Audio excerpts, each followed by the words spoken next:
प्रिय भक्तगणों, हिंदू धर्म में भगवान विष्णु को जगत का पालनहार माना व पूजा जाता है। भगवान विष्णु की पूजा करना अत्यंत विशेष महत्व रखता है। मुख्य रूप से एकादशी, बृहस्पतिवार और पूर्णिमा तिथि को भगवान विष्णु का पूजन किया जाता है। इस दौरान बहुत से लोग भगवान सत्यनारायण की कथा पढ़ते व सुनते हैं। प्रिय भक्तगणों, सत्य को नारायण के रूप में पूजना ही सत्यनारायण की पूजा है। सत्यनारायण भगवान की कथा से ही सौभाग्य की प्राप्ति होती है। माना जाता है कि इस कथा को पढ़ने और सुनने वाले लोगों की सभी प्रकार की मनोकामना की पूर्ति होती है। भगवान विष्णु का व्रत करने से सारे कष्ट दूर होते हैं। घर की शांति और सुख समृद्धि के लिए भगवान सत्यनारायण की कथा विशेष लाभकारी मानी जाती है। विवाह में आ रही अड़चनों को दूर करने और सुखी वैवाहिक जीवन के लिए भी सत्यनारायण भगवान की कथा लाभकारी है। लंबी आयु और अच्छे स्वास्थ्य के लिए भी इस कथा को करना लाभदायक माना जाता है। मानते हैं कि भगवान सत्यनारायण की कथा का प्रसाद जितने ज्यादा लोगों में वितरित होता है, ये उतना ही ज्यादा लाभकारी होता है। स्कंद पुराण के अनुसार भगवान श्री हरि विष्णु भगवान सत्यनारायण का ही दूसरा रूप है और पूर्णिमा के दिन इस कथा को सुनने का बड़ा भारी महत्व होता है। यदि आप इस कथा को सुन रहे हैं तो पूरा जरूर सुनिएगा। इस कथा को आधा अधूरा नहीं छोड़ें, इससे विष्णु जी का अनादर होता है। एक समय की बात है, नैमिषारण्य तीर्थ में शौनक आदि 88,000 सभी ऋषियों तथा मुनियों ने पुराण एवं शास्त्र के ज्ञाता श्री सूत जी महाराज जी से पूछा। ऋषियों ने कहा, हे महामुनि, आप तो इतिहास एवं पुराणों के ज्ञाता हैं, अतः आपसे एक निवेदन करते हैं कि इस कलयुग में वेद विद्या से रहित मनुष्य को प्रभु भक्ति किस प्रकार से प्राप्त हो तथा उनका उद्धार कैसे होगा। इसलिए हे मुनिश्रेष्ठ, कोई ऐसा तप कहे, कोई ऐसा व्रत कहे, कोई ऐसा अनुष्ठान कहे जिससे थोड़े ही समय में पुण्य मिल सके और मनोवांछित फल की भी प्राप्ति हो सके। हमारी सुनने की प्रबल इच्छा है। सर्वशास्त्र ज्ञाता श्री सूत जी ने कहा, हे ऋषियों, आप सबने सभी प्राणियों के हित के लिए ये बात पूछी है, क्योंकि परोपकार ही तो संतों का लक्षण होता है। इसलिए उस श्रेष्ठ व्रत को आप लोगों से कहूंगा जिस व्रत को नारद जी ने भगवान कमलापति से पूछा था। एक समय योगी राज नारद जी दूसरों के हित की इच्छा से अनेक लोकों में घूमते हुए मृत्यु लोक में जा पहुंचे। वहां अनेक योनियों में जन्मे प्राणी अपने कर्मों के द्वारा अनेकों दुखों से पीड़ित थे। ऐसा देखकर नारद जी ने मन में विचार किया कि किस यत्न से इन प्राणियों के दुख का नाश हो सके। ऐसा मन में विचार कर वे विष्णु लोक को चले गए। वहां श्वेत वर्ण और 4 भुजाओं वाले सबके आधार भगवान नारायण को देखा, जिनके हाथों में शंख, चक्र, गदा और पद्म तथा गले में वनमाला सुशोभित थी। नारद जी ने श्री विग्रह के दर्शन कर सुंदर स्तुति करने लगे। नारद जी ने कहा, हे भगवान, आप अत्यंत शक्ति से संपन्न हैं। मन तथा वाणी भी आपको नहीं पा सकती। आपका आदि मध्य अंत भी नहीं है। निर्गुण स्वरूप सृष्टि के आदिभूत एवं भक्तों के दुखों को नष्ट करने वाले भी आप ही हैं। हे भगवान, मेरा नमन स्वीकार कीजिए। नारद जी की स्तुति सुनकर भगवान नारायण ने नारद जी से पूछा। श्री भगवान ने कहा, हे मुनिश्रेष्ठ, आपके मन में क्या है? आपका यहाँ किस काम के लिए आगमन हुआ है? निसंकोच कहो, मैं सब कुछ बताऊंगा। नारद जी ने कहा, हे प्रभु, मृत्यु लोक में प्राय अपने अपने पाप कर्मों के द्वारा विभिन्न योनियों में उत्पन्न सभी लोग अनेक प्रकार के दुखों से दुखी हो रहे हैं। हे नाथ, यदि आप मुझ पर दया रखते हैं तो बतलाएं कि उन मनुष्यों के सब दुख थोड़े ही प्रयत्न से कैसे दूर हो। भगवान श्री हरि ने कहा, हे नारद, मनुष्यों की भलाई के लिए आपने बहुत ही अच्छी बात पूछी है। जिस व्रत के करने से प्राणी मोह से मुक्त हो जाता है, सो मैं उस महान शक्तिशाली व्रत को कहता हूँ। श्री सत्यनारायण भगवान का व्रत महान पुण्य देने वाला तथा स्वर्ग एवं मृत्यु लोक में अत्यंत दुर्लभ है। श्री सत्यनारायण जी का व्रत पूर्ण विधि विधान से करने पर मनुष्य मृत्यु लोक में सुख भोग कर अंत में शरीर छोड़कर मोक्ष को पा लेता है। भगवान के श्रीमुख से वचन सुनकर नारद जी ने पूछा, हे प्रभु, सत्यव्रत का फल क्या है? क्या विधान है? किसने सत्यव्रत को किया है तथा किस दिन सत्यव्रत को करना चाहिए? सविस्तार से हमारी सुनने की अभिलाषा है। श्री भगवान ने कहा, नारद, दुख शोक आदि को दूर करने वाला, धन धान्य को बढ़ाने वाला, सौभाग्य तथा संतान को देने वाला, सभी स्थानों पर विजय श्री दिलाने वाला, भक्ति और श्रद्धा के साथ किसी भी दिन मनुष्य श्री सत्यनारायण भगवान की कथा शाम के समय ब्राह्मणों एवं बंधुओं के साथ धर्म परायण होकर पूजा करे। भक्ति भाव से स्वाया मात्र में नैवेद्य, केले का फल, घी, दूध और गेहूं का चूर्ण लेवे। गेहूं के अभाव में साठी का चूर्ण, शक्कर तथा गुड़ ले और सब भक्षण योग्य पदार्थ एकत्रित करके भगवान सत्यनारायण को अर्पण करना चाहिए। बंधु बांधवों के साथ श्री सत्यनारायण भगवान की कथा सुनकर ब्राह्मणों को भोजन कराएं एवं दक्षिणा देकर संतुष्ट करें। तदुपरांत बंधु बांधवों सहित स्वयं भी भोजन करें। नृत्य गीत आदि का आचरण कर श्री सत्यनारायण भगवान का स्मरण कर रात्रि व्यतीत करें। इसी तरह से व्रत करने पर मनुष्यों की सभी इच्छाएं निश्चय ही पूर्ण होती हैं। विशेष कलिकाल में मृत्यु लोक में यही इच्छा पूर्ति एवं मोक्ष का सरल सा उपाय है। सूत जी बोले, हे द्विजों, जिसने पहले समय में इस व्रत को किया है उसका इतिहास कहता हूँ, उसे ध्यान से सुनो। एक सुंदर काशीपुरी नाम की नगरी में एक अति निर्धन ब्राह्मण रहता था। वे ब्राह्मण भूख और प्यास से व्याकुल हुआ नित्य ही पृथ्वी पर भ्रमण करता था। ब्राह्मणों से प्रेम करने वाला भगवान श्री विष्णु जी ने ब्राह्मण को दुखी देखकर बूढ़े ब्राह्मण का रूप धारण कर उसके पास जाकर आदर पूर्वक पूछा, हे विप्र, नित्य दुखी होकर पृथ्वी पर क्यों घूमते हो? हे श्रेष्ठ ब्राह्मण, वे सब मुझसे कहो, मैं सुनना चाहता हूँ। ब्राह्मण ने कहा, हे प्रभु, मैं बहुत ही निर्धन हूँ, भिक्षा के लिए ही पृथ्वी पर घूमा करता हूँ। हे भगवान, आप इस निर्धनता, इस दरिद्रता से छुटकारा दिलाने वाला कोई उपाय जानते हो तो कृपा पूर्वक बताइए। वृद्ध ब्राह्मण रूपधारी भगवान श्री विष्णु जी ने कहा, हे ब्राह्मण देव, भगवान सत्यनारायण मनोवांछित फल देने वाले हैं, इसलिए हे विप्र, तुम सत्यनारायण भगवान का व्रत एवं पूजन करो। सत्य व्रत करने से मनुष्य सभी दुखों से मुक्त हो जाता है। ब्राह्मण को यत्न पूर्वक व्रत का संपूर्ण विधान बताकर बूढ़े ब्राह्मण का रूप धारण करने वाले सत्यनारायण भगवान वहीं पर अंतर्ध्यान हो गए। जिस व्रत को वृद्ध ब्राह्मण ने बताया है उस व्रत को मैं निश्चय ही करूंगा। ये निश्चय कर निर्धन ब्राह्मण को रात्रि में नींद ही नहीं आई। तदंतर वे ब्राह्मण प्रातः काल उठा, नित्य क्रिया से निर्वित हो श्री सत्यनारायण जी के व्रत का निश्चय कर भिक्षा के लिए चल पड़ा। भागवत कृपा से उस दिन उसको भिक्षा में बहुत सा धन मिला, जिसे बंधु बांधवों के साथ उसने सत्यनारायण भगवान का व्रत भी किया। इसी प्रकार सत्यनारायण की महिमा से ब्राह्मण सब दुखों से छूटकर अनेक प्रकार की संपत्तियों से युक्त हो गया। उस दिन से लेकर प्रत्येक महीने उसने व्रत किया। इस प्रकार भगवान सत्यनारायण के इस व्रत को करके ये श्रेष्ठ ब्राह्मण सभी पापों से मुक्त होकर दुर्लभ मोक्ष पद को प्राप्त कर गया। हे विप्र, पृथ्वी पर जो भी मनुष्य श्री सत्यनारायण व्रत कथा को करता है ये सब पापों से छूटकर दुर्लभ मोक्ष का अधिकारी बनता है। आगे जो पृथ्वी पर सत्यनारायण व्रत कथा करेगा ये मनुष्य सब दुखों से छूट जाएगा। हे ब्राह्मणों, इसी तरह नारायण जी की श्रीमुख से कहा हुआ ये व्रत मैंने तुमसे कहा। हे ऋषियों, और क्या सुनना चाहते हो? ऋषियों ने कहा, हे मुनीश्वर, पृथ्वी में उस ब्राह्मण से सुनकर किस किस ने इस व्रत को किया, हम वे सब सुनना चाहते हैं। सत्यनारायण व्रत पर हमारी पूर्ण श्रद्धा हो रही है। श्री सूत जी बोले, हे मुनियों, पृथ्वी में जिस जिसने इस व्रत को किया है वे सब सुनो।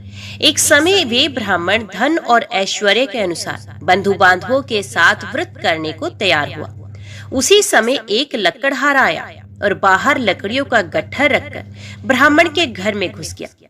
प्यास से दुखी लकड़हारे ने ब्राह्मण को व्रत करते देख ब्राह्मण को नमस्कार किया और पूछने लगा कि हे प्रभु, आप ये क्या कर रहे हैं और इसके करने से क्या फल मिलता है? कृपया कर विस्तार पूर्वक आप मुझसे भी कहिए।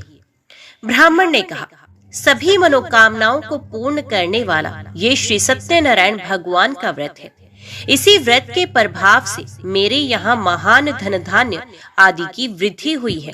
ब्राह्मण से इस व्रत के बारे में जानकर लकड़हारा बहुत प्रसन्न हुआ, चरणामृत लिया और प्रसाद ग्रहण करके वे अपने नगर के लिए चल गया।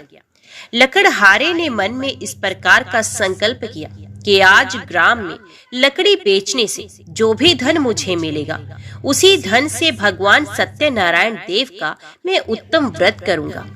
ये मन में विचार कर बूढ़ा लकड़हारा अपने सर पर लकड़ियों का गट्ठर रखकर जिस नगर में धनिक लोग रहते थे, ऐसे सुंदर नगर में चला गया। फलस्वरूप बूढ़े लकड़हारे को आज अन्य दिनों की अपेक्षा लकड़ियों का दाम दोगुनी मात्रा में मिला। तदंतर वे बूढ़ा लकड़हारा दाम ले अति प्रसन्न होकर भगवान सत्यनारायण व्रत कथा की सामग्री स्वाया मात्र में लेकर अपने घर को आया। तत्पश्चात उसने अपने बंधु बांधवों एवं ब्राह्मणों को बुलाकर विधि विधान से भगवान सत्यनारायण के व्रत को किया। उस व्रत के प्रभाव से बूढ़ा लकड़हारा धन पुत्र आदि से युक्त हुआ और संसार के समस्त सुखों को भोग कर बैकुंठ को गया। श्री सूत जी ने आगे कहा, हे श्रेष्ठ मुनियों, अब ध्यान पूर्वक आगे की कथा सुनो। प्राचीन समय में उल्कामुख नाम का एक बुद्धिमान राजा था। उल्कामुख सत्यवक्ता एवं जितेंद्रिय था। वे विद्वान राजा प्रतिदिन देव स्थानों में जाया करता था तथा ब्राह्मणों को धन देकर उन्हें संतुष्ट किया करता था। उसकी धर्म पत्नी कमल के समान मुख वाली और सती साध्वी एवं शील आदि विनय गुणों से संपन्न तथा पति परायणा थी। एक दिन भद्रशिला नदी के तट पर दोनों दंपतियों ने भगवान सत्यदेव का व्रत एवं पूजन किया। जिस समय राजा अपने परिवार के साथ व्रत एवं पूजन कर रहे थे, उसी समय वहां पर एक साधु वैश्य आया। उसके पास व्यापार के लिए बहुत सा धन था। भद्रशिला नदी के तट पर अपनी नौका को किनारे ठहराकर राजा के पास गया और राजा को व्रत करते देख विनय पूर्वक पूछने लगा। साधु ने कहा, हे राजा, भक्ति चित्त से आप ये क्या कर रहे हैं? मेरी सुनने की इच्छा है, ये आप मुझे बताने की कृपा करें। राजा बोले, हे साधु, अपने बांधवों के साथ पुत्र प्राप्ति के लिए ये महाशक्तिशाली सत्यनारायण भगवान का पूजन एवं व्रत कर रहा हूँ। राजा के वचन को सुनकर वे साधु वैश्य आदर के साथ बोला, हे राजा, मुझसे इस व्रत का संविधान कहें। अतः आपके कथन अनुसार इस व्रत को मैं भी करूंगा, क्योंकि मेरे भी कोई संतति नहीं है। राजा से व्रत का विधान सुनकर साधु व्यापार से निर्वित हो आनंद के साथ अपने घर को चला गया। साधु ने अपनी स्त्री से संतति देने वाले उस उत्तम व्रत का समाचार सुनाया और कहा, जब मेरे संतान होगी तब मैं भी इस व्रत को करूंगा। साधु ने ऐसे वचन अपनी पत्नी लीलावती से कहे। एक दिन उसकी पत्नी लीलावती आनंदित हो एवं सांसारिक धर्म में प्रवृत्त होकर सत्यदेव की कृपा से गर्भवती हुई तथा समय बीतने पर 10वें महीने में उसके यहाँ एक सुंदर कन्या ने जन्म लिया। वे कन्या दिनों दिन इस प्रकार बढ़ने लगी जैसे शुक्ल पक्ष का चंद्रमा बढ़ रहा हो, इसलिए उस कन्या का नाम कलावती रखा गया। लीलावती ने मीठे शब्दों से अपने पति से कहा कि आपने जो संकल्प किया था कि संतान होने पर भगवान सत्यदेव का व्रत करूंगा, सो भगवत कृपा से हमारे यहाँ कन्या ने जन्म भी ले लिया है। आप संकल्प के अनुसार उस व्रत को क्यों नहीं कर रहे हैं? साधु बोला, हे प्रिय, इसके विवाह के समय व्रत कर लूंगा, जल्दी क्या है। अपनी पत्नी को भली भांति आश्वासन देकर वे नगर को चला गया। इधर कन्या कलावती पितृगृह में वृद्धि को प्राप्त हो गई। साधु ने जब नगर में सखियों के साथ क्रीड़ा करती हुई अपनी पुत्री कलावती को विवाह के योग्य देखा और तुरंत ही दूत को बुलाकर कहा कि पुत्री कलावती के लिए कोई सुयोग्य वणिक पुत्र खोज कर लाओ। साधु की आज्ञा पाकर दूत कांचन नगर पहुंचा और बड़ी खोज एवं देखभाल कर कन्या कलावती के लिए सुयोग्य वणिक पुत्र को ले आया। उस सुयोग्य वणिक पुत्र को देखकर साधु वैश्य ने अपने भाई बंधुओं एवं जाति के लोगों के साथ प्रसन्नचित होकर अपनी पुत्री कलावती का विवाह उस सुयोग्य वणिक पुत्र के साथ कर दिया। लेकिन दुर्भाग्यवश वे विवाह के समय भी सत्यदेव का व्रत एवं पूजन करना भूल गया। पूर्व में व्रत का संकल्प करने के बाद भी संकल्प पूरा न करने के कारण भगवान सत्यनारायण कुपित हो गए। अपने कार्य में कुशल साधु बनिया अपने दामाद सहित समुद्र के समीप व्यापार करने के लिए रतनसारपुर में पहुंचा और वहां चंद्रकेतु राजा के नगर में दोनों ससुर जमाई व्यापार करने लगे। भ्रष्ट प्रतिज्ञा देखकर सत्यनारायण भगवान ने श्राप दे दिया कि इसे दारुण, कठिन और महान दुख प्राप्त हो।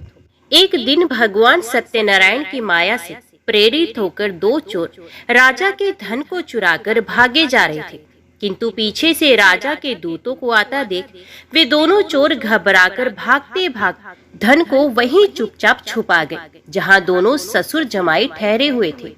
तब दूतों ने उस साधु वैश्य के पास राजा के धन को रखा देखकर दोनों को बांध कर ले गए और प्रसन्नता से दौड़ते हुए राजा के समीप जाकर बोले कि दो चोर हम पकड़ कर लाए हैं, आप देखकर आज्ञा दे। राजा की आज्ञा से उनको कठिन कारावास में डाल दिया गया। भगवान सत्यदेव की माया से किसी ने उन दोनों की बात नहीं सुनी और राजा चंद्रकेतु ने उन दोनों का धन भी छीन लिया। सत्यदेव के कुपित होने से इधर साधु वैश्य की पत्नी और पुत्री कलावती भी बहुत दुखी हुई और घर पर जो धन रखा था वे भी चोर चुरा कर ले गए। वे लीलावती शारीरिक तथा मानसिक पीड़ाओं से युक्त होकर भूख और प्यास से दुखी हो अन्न की चिंता से दर दर भटकने लगी। कन्या कलावती भी भोजन के लिए इधर उधर प्रतिदिन घूमने लगी। एक दिन भूख प्यास से अति दुखी हो अन्न की चिंता में कलावती एक ब्राह्मण के घर में पहुंच गई। वहां उसने सत्यनारायण भगवान का व्रत करते हुए देखा। वहां बैठकर उसने कथा भी सुनी और वरदान मांगा। तदंतर प्रसाद ग्रहण करके वे कुछ रात होने पर घर आई। माता लीलावती ने कलावती से पूछा, हे पुत्री, दिन में कहाँ रही तथा इतनी रात तक कहाँ रुकी रही और तेरे मन में क्या है? कलावती बोली, हे माता, मैंने एक ब्राह्मण के घर मनोरथ प्रदान करने वाला सत्यनारायण भगवान का व्रत देखा है। पुत्री के वचन सुनकर लीलावती भगवान के पूजन की तैयारी करने लगी।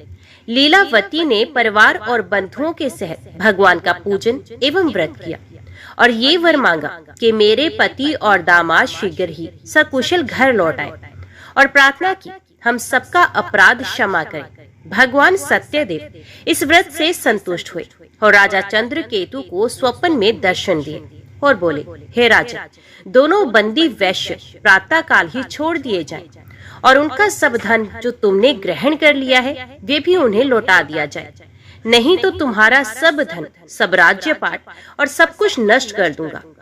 राजा से स्वप्न में इतना कहकर भगवान सत्यनारायण अंतर्ध्यान हो गए।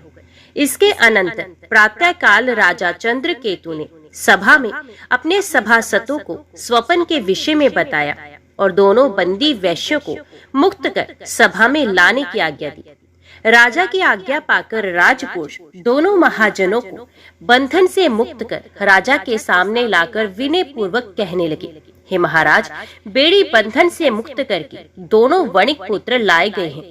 इसके पश्चात आते ही दोनों महाजनों ने राजा चंद्रकेतु को नमस्कार किया और पूर्व वृत्तांत का स्मरण करते हुए भय से विवल हो गए और कुछ भी बोल न सके। राजा चंद्रकेतु ने वणिक पुत्रों को देखकर मीठे वचनों से उनका आदर पूर्वक कहा, हे महानुभावों, आप लोगों को भाग्यवश ऐसा कठिन दुख प्राप्त हुआ है, अब कोई भय नहीं। ऐसा कहकर उन दोनों को वेणी खुलवाकर शौर कर्म करवाया और नए नए वस्त्र आभूषण देकर तथा आदर के साथ सामने बुलाकर वाणी द्वारा अत्यधिक आनंदित भी किया। उनका जितना धन लिया था उसे दोगुना करके वापस दिया। राजा ने पुनः उनसे कहा, साधु, अब आप अपने घर को जाएं। राजा को प्रणाम करके वैश्य साधु ने कहा, आपकी कृपा से हम जा रहे हैं। ऐसा कहकर भगवान का धन्यवाद कर दोनों महावैश्यों ने अपने घर के लिए प्रस्थान किया। श्री सूत जी बोले, वैश्य ने मंगलाचार और ब्राह्मणों को धन देकर अपने नगर की यात्रा आरंभ की और उनके थोड़ी दूर पहुंचने पर भगवान सत्यनारायण की साधु की सत्यता की परीक्षा लेने के लिए जिज्ञासा करते हुए दंडी का वेश धारण कर सत्यनारायण भगवान ने उनसे पूछा, हे साधु, आपकी नाव में क्या भरा है? अभिमानी वणिक हंसता हुआ अवहेलना पूर्वक बोला, हे दंडी, आप क्यों पूछते हैं? क्या कुछ द्रव्य लेने की इच्छा है? मेरी नाव में तो बेल तथा पत्ते आदि भरे हैं। वैश्य की ऐसी निष्ठुर वाणी सुनकर भगवान ने कहा, तुम्हारा वचन सत्य हो। ऐसा कहकर दंडी सन्यासी का रूप धारण किए हुए सत्यनारायण भगवान वहां से चले गए और कुछ दूर जाकर समुद्र के किनारे बैठ गए। दंडी के चले जाने पर वैश्य ने नित्य क्रिया करने के पश्चात नाव को जल में ऊपर की ओर उठी हुई देखकर अत्यंत आश्चर्य में पड़ गया तथा नाव में बेल आदि देखकर मूर्छित हो जमीन पर गिर पड़ा। फिर मूर्छा खुलने पर बहुत शोक करने लगा। तब उसके दामाद ने इस प्रकार कहा, अब शोक न करें, ये दंडी का श्राप है, अतः उनकी शरण में चलना चाहिए, तभी हमारी मनोकामना पूरी होगी, क्योंकि वे चाहे तो सब कुछ कर सकते हैं, इसमें कोई संशय नहीं। दामाद के वचन सुनकर वे साधु वणिक दंडी स्वामी जी के पास जा पहुंचा। अत्यंत भक्ति भाव से प्रणाम करके बोला, मैंने जो आपसे असत्य वचन कहे थे उसके लिए क्षमा कीजिए। ऐसा कहकर महान शोकातुर होकर रोने लगा। तब दंडी भगवान बोले, हे मूर्ख, रो मत, मेरी बात सुनो। मेरी पूजा से उदासीन होने के कारण तथा मेरी आज्ञा से बार बार तुम्हें दुख प्राप्त हुआ है। भगवान की ऐसी वाणी सुनकर साधु वणिक उनकी स्तुति करने लगा। साधु ने कहा, हे भगवान, ये आश्चर्य की बात है कि आपकी माया से मोहित होने के कारण ब्रह्मा आदि देवता भी आपके रूप और गुणों को ठीक रूप से नहीं जान पाते। फिर मैं अज्ञानी आपकी माया से मोहित होने के कारण कैसे जान सकता हूँ? आप प्रसन्न होइए, मैं सामर्थ्य के अनुसार आपकी पूजा अवश्य करूंगा। मैं आपकी शरण में आया हूँ। मेरा जो नौका में स्थित पुराना धन था उसकी तथा मेरी भी रक्षा करे और पहले की तरह मेरा सामान नौका में भर जाए। उसकी भक्ति युक्त वचन सुनकर भगवान जनार्दन संतुष्ट हो गए। भगवान हरि उसकी इच्छा अनुसार वर देकर अंतर ध्यान हो गए। तब उन्होंने नाव पर आकर देखा कि नाव धन से परिपूर्ण है। तब भगवान के प्रति कृतज्ञता प्रकट की और वे स्वजनों के साथ भगवान सत्यदेव का पूजन करने लगे और नाव को यत्न पूर्वक संभाल कर साथियों सहित अपने नगर को चले गए। साधु वणिक ने अपने दामाद से कहा, वे देखो, मेरी रतनपुरी नगरी दिखाई दे रही है। इसके बाद उसने अपने धन के रक्षक दूतों को अपने आगमन का समाचार देने के लिए अपनी नगरी में अपने घर पे भेजा। तत्पश्चात उस दूत ने नगर में जाकर साधु की भार्या को देख हाथ जोड़कर प्रणाम किया और उसके अभिष्ट की बात भी कही कि साधु अपने दामाद सहित बहुत सारा धन लेकर इस नगर के समीप आ पहुंचे हैं। ऐसा वचन सुनकर लीलावती ने बड़े हर्ष के साथ सत्यदेव का पूजन कर पुत्री से कहा, मैं अपने पति के दर्शन करने जा रही हूँ, तुम कार्य पूर्ण करके शीघ्र आ जाना। माता का ऐसा वचन सुनकर कलावती व्रत को समाप्त करके प्रसाद छोड़कर पति के दर्शन के लिए चली गई। प्रसाद की अवज्ञा के कारण सत्यदेव फिर से रुष्ट हो उनके पति को नाव सहित पानी में डुबो गए।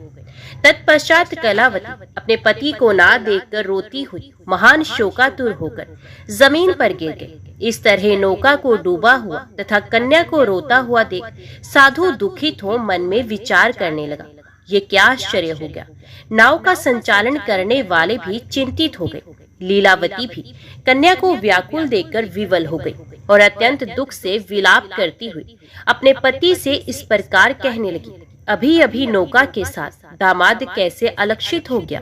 ना जाने किस देवता की उपेक्षा से नौका हरण कर ली गई, अथवा श्री सत्यनारायण की महिमा कौन जान सकता है। ऐसा कहकर स्वजनों के साथ विलाप करने लगी और कन्या कलावती को गोद में लेकर रोने लगी। कलावती कन्या भी अपने पति के नष्ट हो जाने पर दुखी हो गई और अपने पति की पादुका लेकर उनका अनुगमन करने के लिए उसके मन में निश्चय किया। कन्या के इस प्रकार के आचरण को देखकर पत्नी सहित वे साधु वणिक बहुत दुखी हुआ और विचार करने लगा, या तो भगवान सत्यदेव ने दामाद के साथ धन धान्य से भरी इस नौका का अपहरण कर लिया है, अथवा हम सभी उनकी माया से मोहित हो गए हैं। हे प्रभु, अपनी धन शक्ति के अनुसार मैं आपकी पूजा करूंगा। सभी के सामने साधु ने अपने मन की इच्छा प्रकट की और बारंबार भगवान सत्यदेव को दंडवत प्रणाम किया एवं प्रार्थना की कि हे प्रभु, मुझसे या मेरे परिवार से जो भूल हुई उसे क्षमा करें। उसके दीन वचन सुनकर भगवान दीनानाथ को दया आ गई और आकाशवाणी के द्वारा कृपा पूर्वक बोले, हे साधु, तेरी कन्या ने मेरे प्रसाद को छोड़कर अपने पति को देखने चली आई थी। निश्चय ही यही कारण है कि उसका पति दिखाई नहीं दे रहा है। यदि घर जाकर प्रसाद ग्रहण कराए तो तुम्हारी पुत्री निश्चित रूप से पति को प्राप्त कर सकती है, इसमें संशय नहीं। आकाशवाणी को सुन कलावती ने शीघ्र घर पहुंचकर प्रसाद ग्रहण किया और पुनः उसने आकर अपने पति का दर्शन किया। तब वैश्य परिवार के सब लोग प्रसन्न हुए। कलावती कन्या ने अपने पिता से कहा, अब विलंब क्यों कर रहे हैं, अब तो घर चलें। कन्या की बात सुनकर वणिक पुत्र संतुष्ट हो गया और साधु ने बंधु बांधवों सहित सत्यदेव का विधि पूर्वक पूजन किया और धन तथा बंधु बांधवों के साथ अपने घर को आया। उस दिन से हर पूर्णिमा व संक्रांति एवं विशेष पर्वों में सत्यनारायण भगवान का पूजन करते हुए इस लोक में सुख भोग कर बैकुंठ में चला गया। श्री सूत जी बोले, हे श्रेष्ठ मुनियों, अब इसके बाद मैं दूसरी कथा कहूंगा, आप लोग सुने।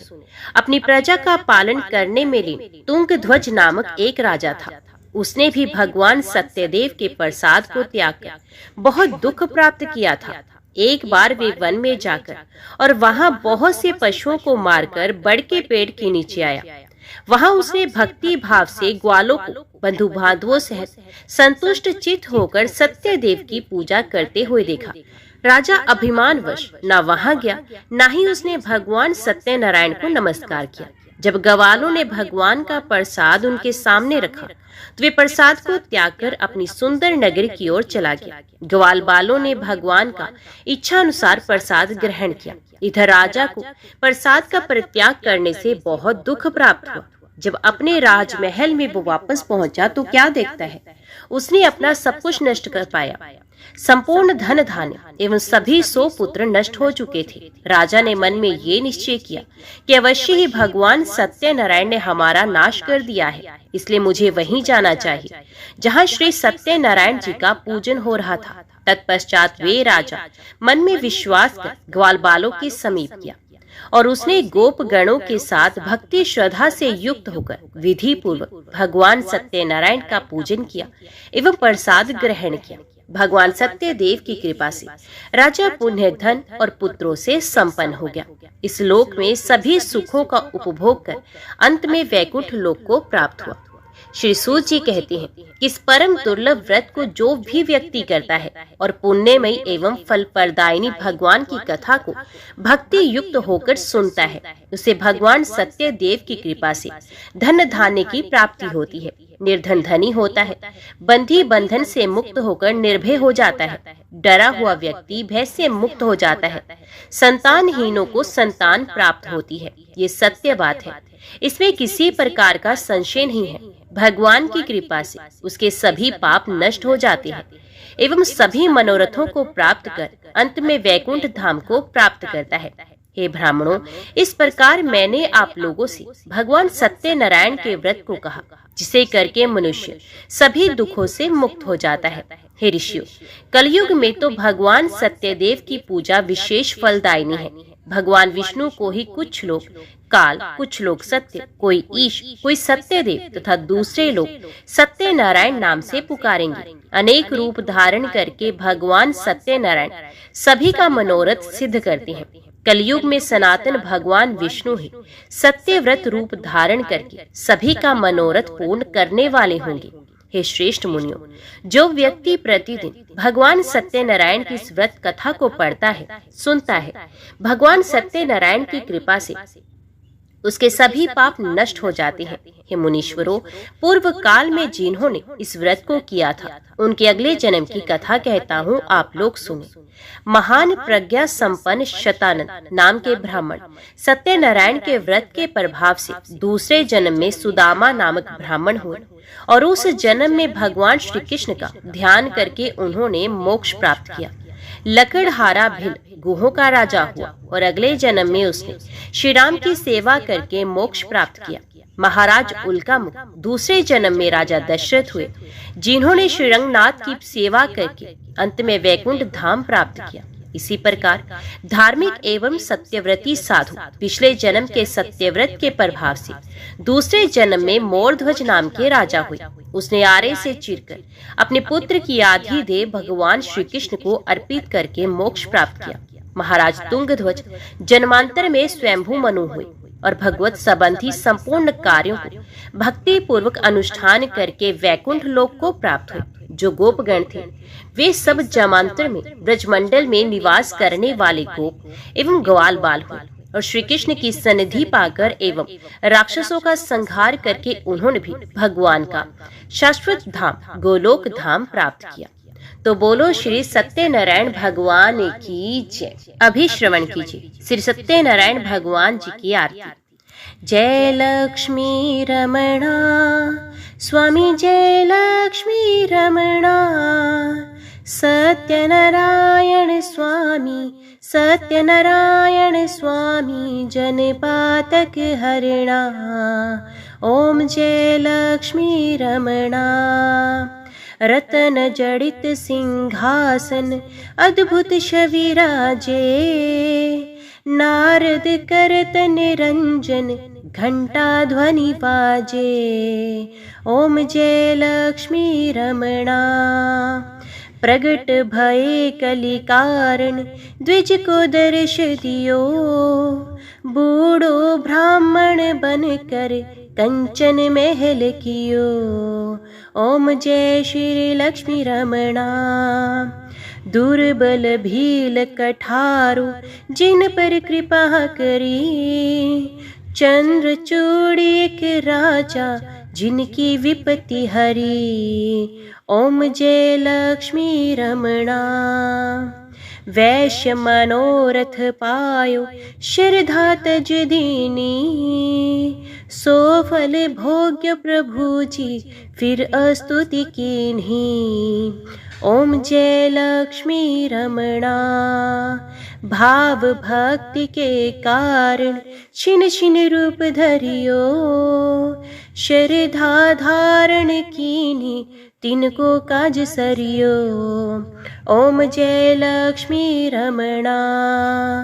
ग्वाल बाल संग राजा वन में भक्ति करी, मन वांछित फल दीनो दीन दयालु हरि। ओम जय लक्ष्मी रमणा। चढ़त प्रसाद सवायो कदली फल मेवा, धूप दीप तुलसी से राजी सत्य देवा। ओम जय लक्ष्मी रमणा। श्री सत्यनारायण जी की आरती जो कोई नर गावे, कहत शिवानंद स्वामी मनोवांछित फल पावे। ओम जय लक्ष्मी रमणा। ओम जय लक्ष्मी रमणा। स्वामी जय लक्ष्मी रमणा। सत्यनारायण स्वामी जनपातक हरिणा। ओम जय लक्ष्मी रमणा। तो बोलो श्री सत्यनारायण भगवान की जय। आज की वीडियो में इतना ही। उम्मीद करती हूँ वीडियो आपको पसंद आई होगी। वीडियो पसंद आई हो तो वीडियो को लाइक और चैनल को सब्सक्राइब जरूर कीजिएगा। जय भगवान सत्यनारायण लिखकर कमेंट बॉक्स में अपनी हाजिरी और अपने सुझाव देना ना भूलेगा। तो मिलते हैं अगली कथा अगली वीडियो के साथ।